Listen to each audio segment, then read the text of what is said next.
On Christmas Day, a moment meant for quiet reflection took an unexpected turn. From the heart of the Vatican, during one of the most solemn services in the Christian calendar, Pope Leo delivered words that instantly echoed far beyond St. Peter's Basilica. In a sermon watched by millions around the world, the first US-born pope made a strikingly direct appeal, one that shifted global attention to Gaza and the suffering of Palestinians. Main story: Christmas sermons are traditionally gentle, spiritual, and symbolic.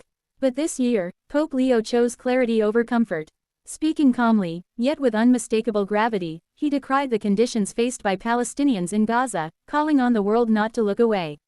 He reminded worshippers that the story of Christmas itself is not one of luxury or safety, but of vulnerability.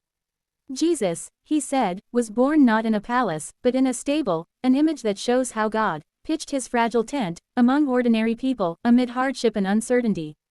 With that single phrase, the Pope connected an ancient story to a modern humanitarian crisis, urging compassion not as a political stance, but as a moral responsibility.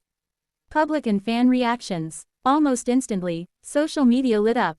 Supporters praised the Pope's courage, calling the sermon powerful, necessary, and deeply human. Many viewers said they were moved by how directly he spoke during a moment usually reserved for prayer alone.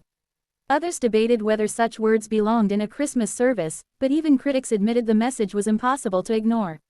Emotional moments. As the Pope paused briefly after his words, the silence inside the basilica felt heavy. For some watching, it was a moment of discomfort. For others, it was a moment of awakening. The image of a fragile child in a stable, linked to civilians trapped in conflict, struck an emotional chord across faiths and borders. Conclusion: this Christmas sermon was not just a religious message, it was a reminder. A reminder that the heart of the Christmas story is empathy, humility, and standing with those who suffer. Whether one agrees or disagrees, Pope Leo ensured that this Christmas, the world paused, not just to celebrate, but to reflect.